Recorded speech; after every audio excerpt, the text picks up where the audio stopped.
Tips anti gagal, 5 langkah menabung 5.000 tanpa merasa kekurangan di akhir bulan. Sebelum lanjut, tolong klik subscribe dan like ya Bu. Dan kalau video ini manfaat, bantu share ke teman-teman yang lain ya.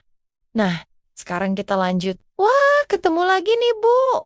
Semoga sehat dan gembira terus semua ya. Coba jujur sama saya. Siapa yang setiap akhir bulan hobi banget olahraga jantung pas lihat saldo ATM?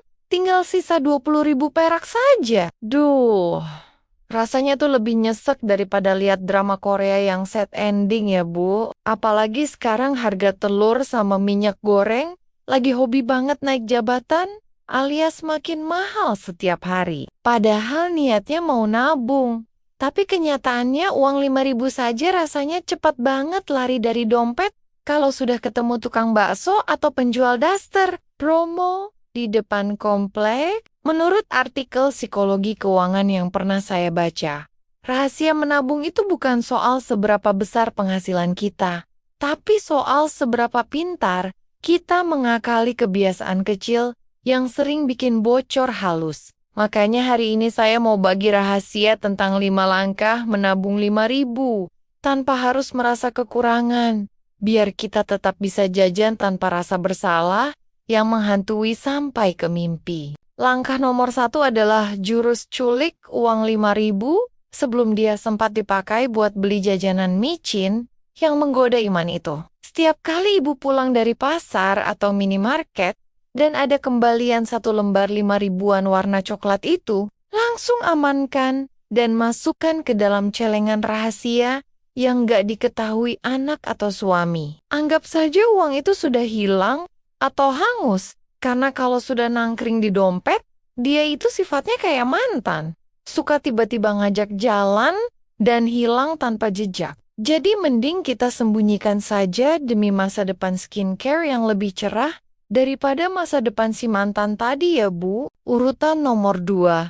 Ibu-ibu harus mulai berani bilang tidak pada godaan tawaran titip jajan di grup pesan singkat komplek yang isinya racun semua itu. Sering banget kan ya, niatnya cuma mau masak sayur sop di rumah, tapi tiba-tiba ada tetangga yang kirim foto seblak level 5 yang sangat estetik dan menggiurkan. Kalau kita ikut-ikutan titip, otomatis uang 5.000 atau 10.000 bakal melayang begitu saja demi kepuasan lidah yang cuma lewat sebentar di tenggorokan. Padahal kalau uang itu dikumpulkan, dalam sebulan ibu sudah bisa beli 1 set panci baru tanpa harus nunggu dikasih kado ulang tahun dari suami yang seringnya juga lupa tanggal. Cara nomor 3 yaitu dengan menerapkan teknik substitusi gaya hidup alias cari alternatif murah tapi kualitas rasa tetap juara di hati. Misalnya kalau biasanya ibu suka beli kopi susu kekinian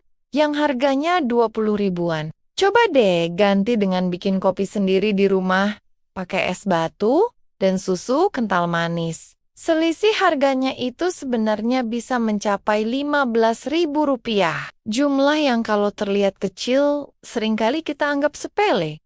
Padahal kalau dikumpulkan dampaknya luar biasa. Dengan selisih itu, ibu bisa langsung memasukkan 3 lembar uang 5.000-an sekaligus ke dalam celengan setiap kali mengambil keputusan belanja yang lebih hemat, tanpa perlu mengurangi porsi makan, tanpa harus merasa kelaparan, dan tanpa menyiksa diri. Justru ini cara cerdas untuk tetap nyaman sekaligus menabung. Memang sih kalau dipikir-pikir, rasanya ada sedikit perbedaan, lebih ke soal gengsi saja Bu.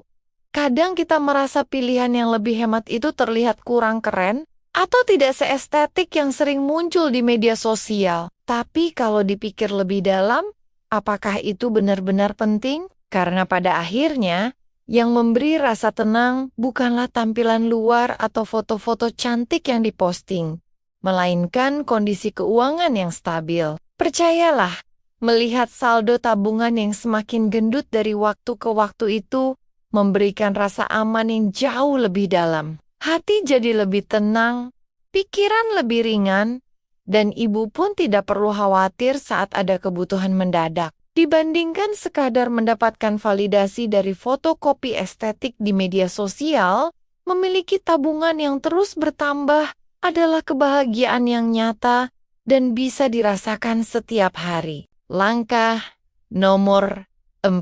Ibu harus mulai mencatat pengeluaran receh yang sering dianggap sepele. Padahal kalau dijumlahkan, bisa bikin pingsan seketika. Seringkali kita merasa uang habis entah kemana.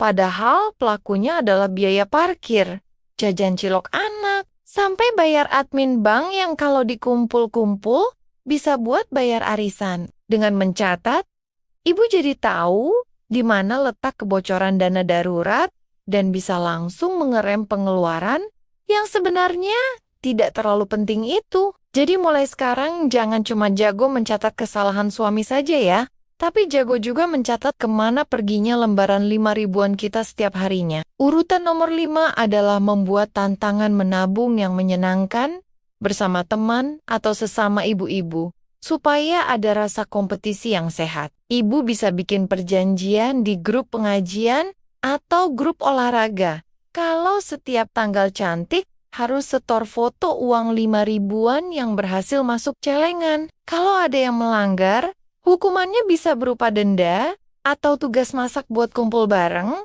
Dijamin pasti semua bakal semangat dan disiplin menabung demi menghindari hukuman. Menabung jadi nggak terasa beban karena dilakukan bareng-bareng sambil tetap bisa gosip positif soal kesuksesan finansial kita masing-masing. Jadi kesimpulan dari semua drama menabung 5 ribu ini sebenarnya bukan soal pelit atau tidak mampu beli barang bagus ya.